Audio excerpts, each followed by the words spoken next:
Good evening, I'm Steven. Welcome to today's news. Malaysia-Singapore border reopens. Malaysians share relief and joy. Khairy Jamaluddin, the Minister of Health in Malaysia, has announced the reopening of borders between Malaysia and Singapore on 1st April 2022. At exactly 12 a.m. after midnight on 1st April, Malaysia and Singapore have officially opened for the public to cross the border. For more information, we proceed to our journalist Najiha with information about the news. After 2 years of not coming home, an emotional moment for many Malaysians as they patiently waited for the border to reopen at 12 a.m. on 1st April. The Johor Causeway and Lingkar Dua Highway were empty during Movement Control Orders (MCO) for the past 2 years and came alive once again with the reopening of the Malaysian-Singapore borders.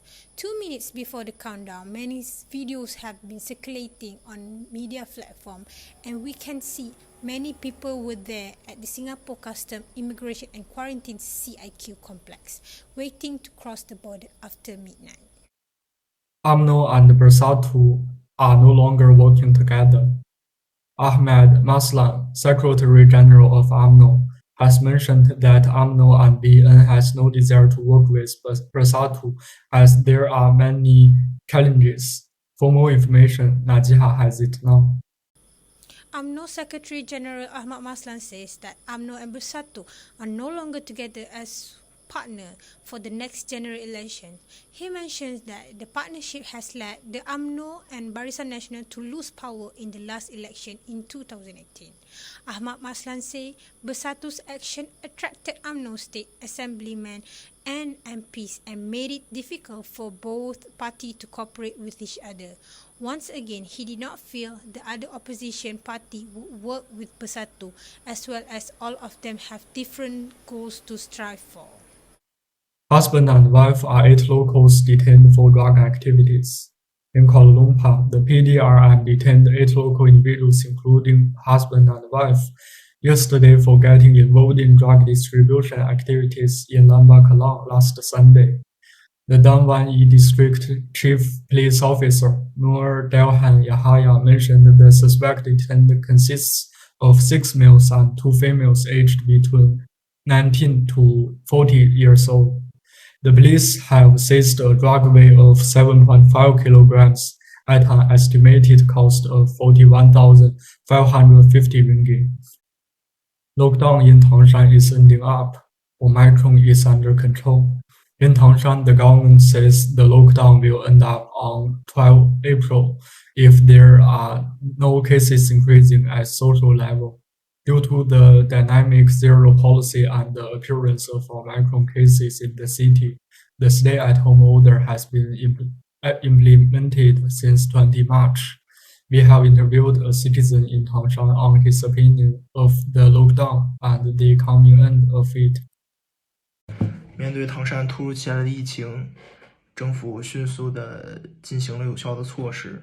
虽然疫情当前对我们目前的生活造成了许多不便，有许多影响。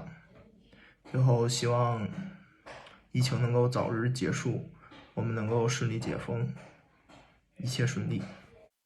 Indonesia reposed a visa-free visit to Asian countries. Indonesia Minister of Law and Human Rights said on Tuesday the Indonesia government has made the decision to reimpose a visa-free visit for citizens of Asian countries.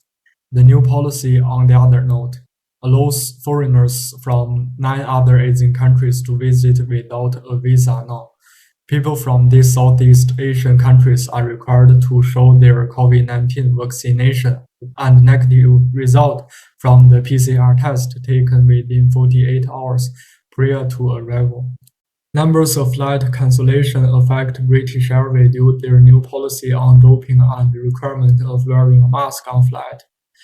British Airways has cancelled numbers of flights at Heathrow Airport due to COVID-related that affects their staff.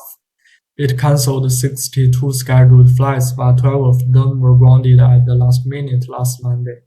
The airline has the intention to cancel most of their flights following the recent increase in the number of staff absence due to COVID-19. In the meantime, British Airways has affected their business due to this matter.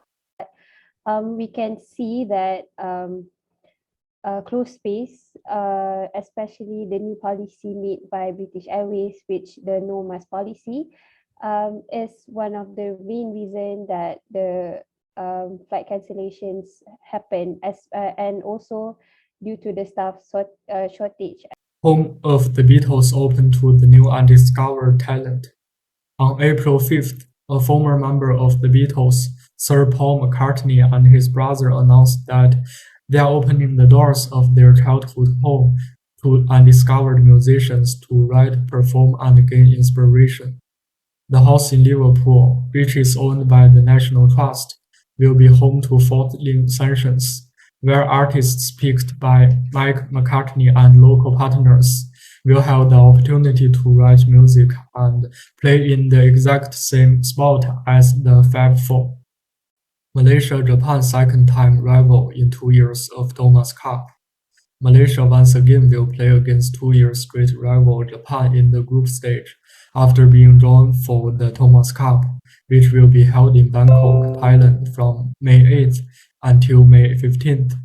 Malaysia's national men's team qualified for the Thomas Cup after securing the ticket by winning the Badminton Asia Team Champion for the first time after defeating the defending champions Indonesia last February.